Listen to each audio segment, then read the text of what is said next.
देश भर में आज मनाया जा रहा है महाशिवरात्रि का पर्व। राष्ट्रपति, उपराष्ट्रपति और प्रधानमंत्री ने देशवासियों को इस पर्व की दी शुभकामनाएं।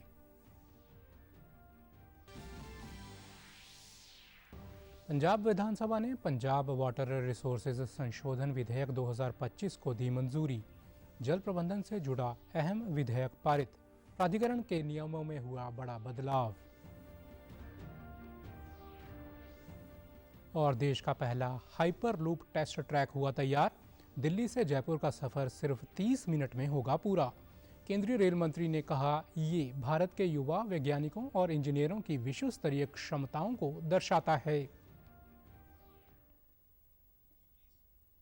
नमस्कार, मैं चंदन शर्मा, आपका चंडीगढ़ से स्वागत है। अब समाचार विस्तार से। महाशिवरात्रि आज पूरे देश में पूरे श्रद्धा और उल्लास के साथ मनाया जा रहा है। मंदिरों में सुबह से ही भक्तों की भारी भीड़ उमड़ रही है। जलाभिषेक और रुद्राभिषेक के साथ भजन कीर्तन का आयोजन किया जा रहा है। इस अवसर पर राष्ट्रपति द्रौपदी मुर्मू ने सोशल मीडिया पर देशवासियों को शुभकामनाएं देते हुए कहा कि महादेव की कृपा सब पर बनी रहे और देश निरंतर प्रगति करे। वहीं उपराष्ट्रपति जगदीप धनखड़ ने भी ट्वीट पर शुभकामनाएं दी और कहा कि ये पर्व आत्मचिंतन और आध्यात्मिक जागरूकता का प्रतीक है। इस दौरान प्रधानमंत्री नरेंद्र मोदी ने सोशल मीडिया प्लेटफॉर्म एक्स पर एक वीडियो साझा कर महाशिवरात्रि की बधाई दी और लिखा कि ये पावन पर्व सभी के लिए सुख, समृद्धि और उत्तम स्वास्थ्य लेकर आए।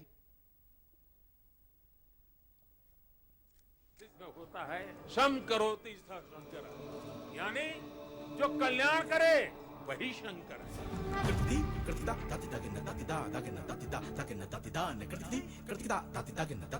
शंकर के सानिध्य में साधारण कुछ भी नहीं,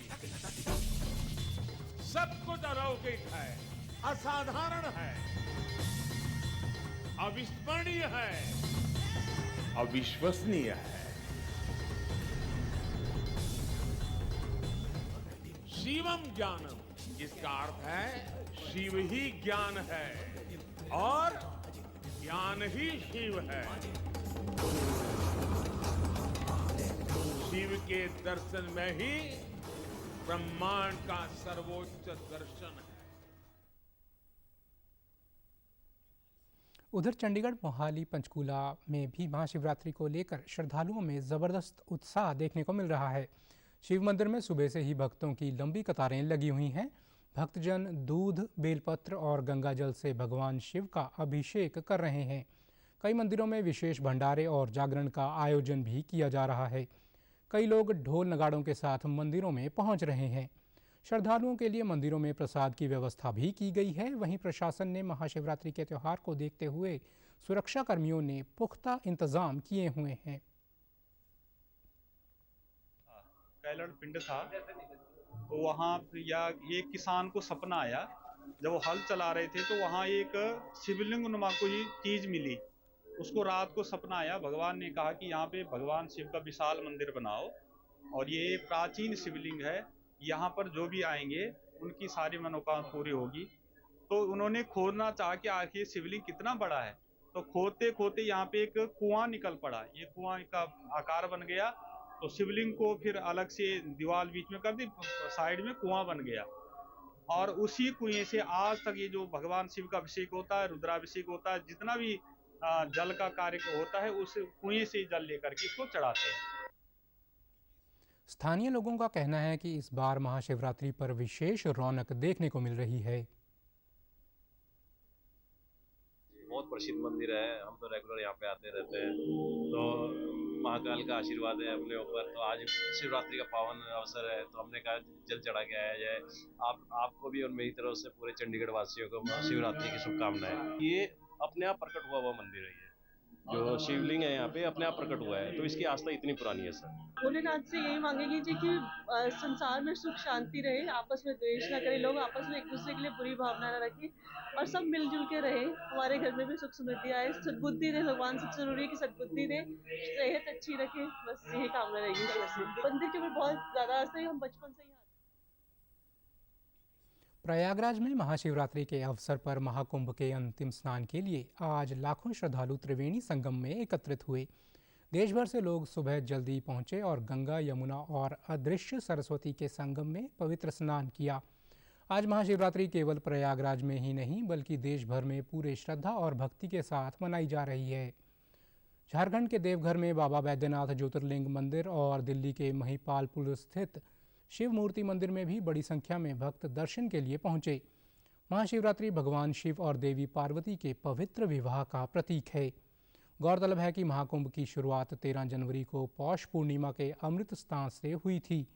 वहीं बड़ी संख्या में श्रद्धालुओं के आने से प्रशासन द्वारा सुरक्षा, यातायात और अन्य व्यवस्थाओं को सुचारू रूप से चलाने के लिए विशेष इंतजाम किए गए। श्रद्धालुओं की वापसी को आसान बनाने के लिए भारतीय रेलवे ने 350 से अधिक विशेष ट्रेनें चलाई हैं। पंजाब विधानसभा ने पंजाब वाटर रिसोर्सेज प्रबंधन और विनियमन संशोधन विधेयक 2025 को मंजूरी दे दी है। ये विधेयक जल स्रोत मंत्री बरिंदर कुमार गोयल द्वारा सदन में प्रस्तुत किया गया, जिसमें पंजाब वाटर रिसोर्सेज प्रबंधन और विनियमन अधिनियम 2020 में संशोधन किया गया है। संशोधन के तहत ये धारा 6 में बदलाव किया गया है, जिसके अनुसार अब कोई भी व्यक्ति 65 वर्ष की आयु पूरी करने के बाद पंजाब जल प्रबंधन और विकास प्राधिकरण के अध्यक्ष या सदस्य के रूप में सेवा नहीं दे सकेगा। साथ ही चेयरपर्सन या किसी अन्य सदस्य का कार्यकाल 3 वर्षों तक सीमित होगा, जिससे आवश्यकता पड़ने पर अधिकतम 5 वर्षों तक बढ़ाया जा सकता है। हालांकि कार्यकाल बढ़ाने का निर्णय व्यक्ति की कार्यक्षमता और प्रबंधन दक्षता के आधार पर लिया जाएगा। इसके अलावा धारा 9 में भी संशोधन किया गया है। अब प्राधिकरण द्वारा जल संसाधनों से वसूले जाने वाले सभी शुल्क, चार्ज और अन्य फंड सरकार के खजाने में जमा किए जाएंगे। इससे जल संसाधनों की फंडिंग और प्रबंधन में पारदर्शिता आने की उम्मीद जताई जा रही है। चंडीगढ़ की महापौर हरप्रीत कौर बबला ने कल यूटी के मुख्य सचिव राजीव वर्मा से मुलाकात की और नगर निगम की खराब वित्तीय स्थिति को लेकर चिंता जताई।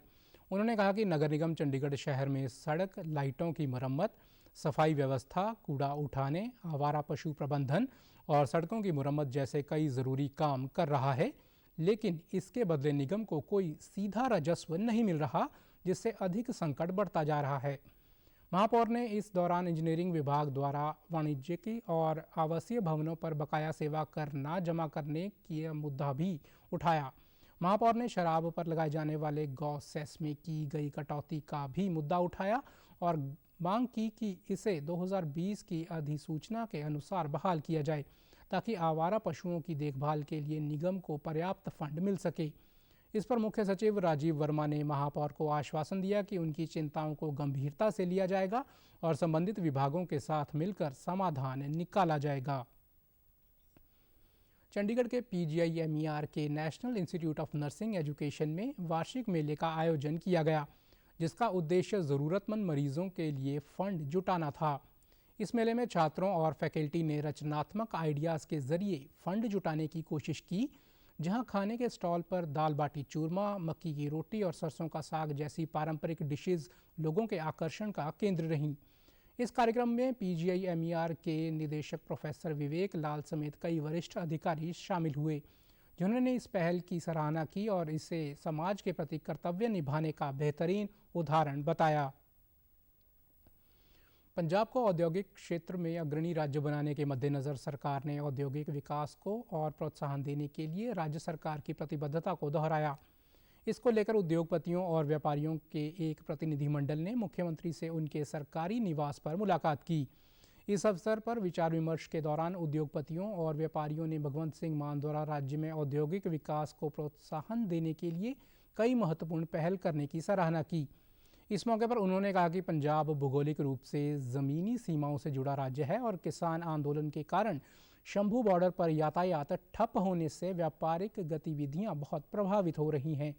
प्रतिनिधिमंडल ने इस मार्ग से यातायात खोलने के लिए मुख्यमंत्री के हस्तक्षेप की मांग की, ताकि व्यापार सुचारू रूप से चल सके। इस दौरान प्रतिनिधिमंडल से बातचीत करते हुए मुख्यमंत्री ने कहा कि राज्य सरकार उद्योगपतियों को पेश आ रही सभी समस्याओं का समाधान करके उनके हितों की रक्षा के लिए प्रतिबद्ध है। उन्होंने कहा कि राज्य सरकार ने उद्योगों की सुविधा के लिए पहले ही कई पहल की हैं।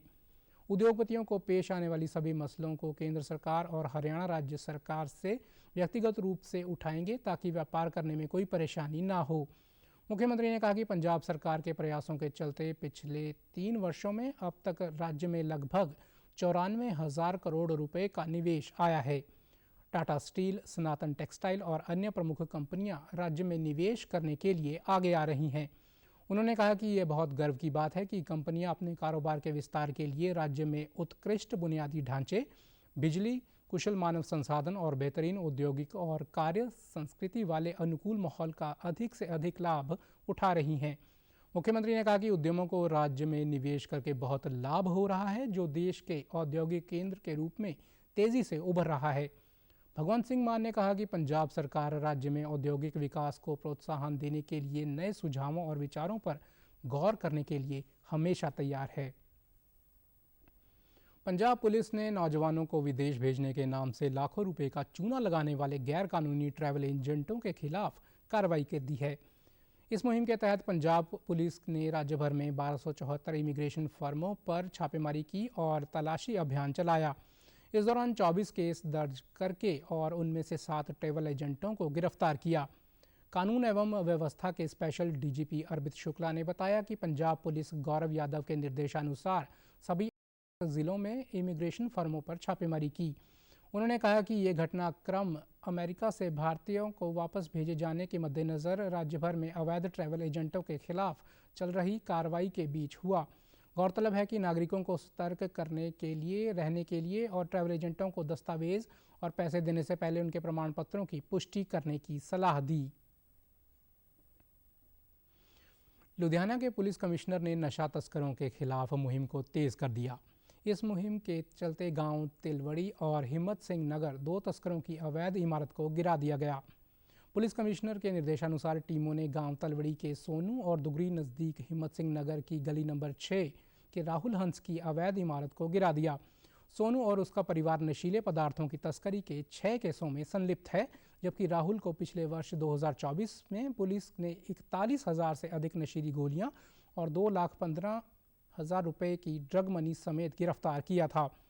इस संबंधी डिप्टी पुलिस कमिश्नर गुलदीप सिंह चाहल ने बताया कि दोनों नशा तस्कर और नशीले पदार्थ की तस्करी समेत पहले भी कई केस दर्ज हैं।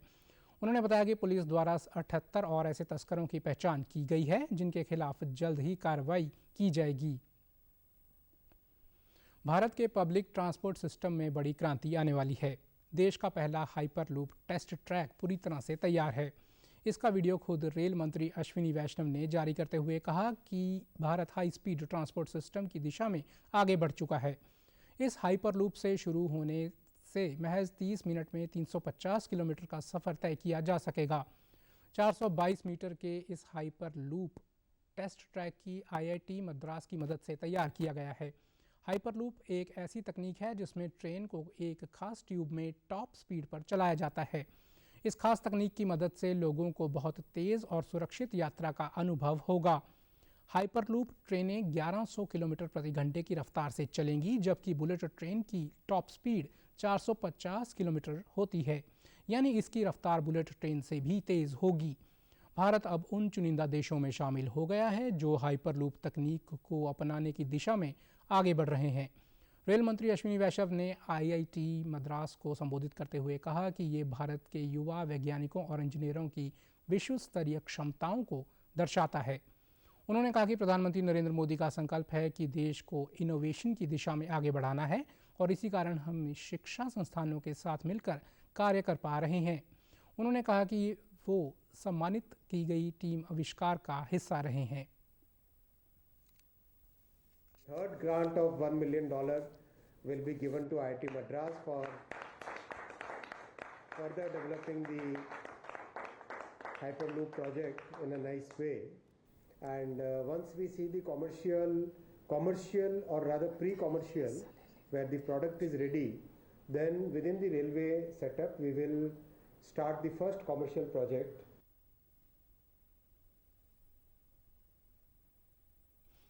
इसी के साथ चंडीगढ़ से समाचारों का सिलसिला समाप्त होता है। नमस्कार।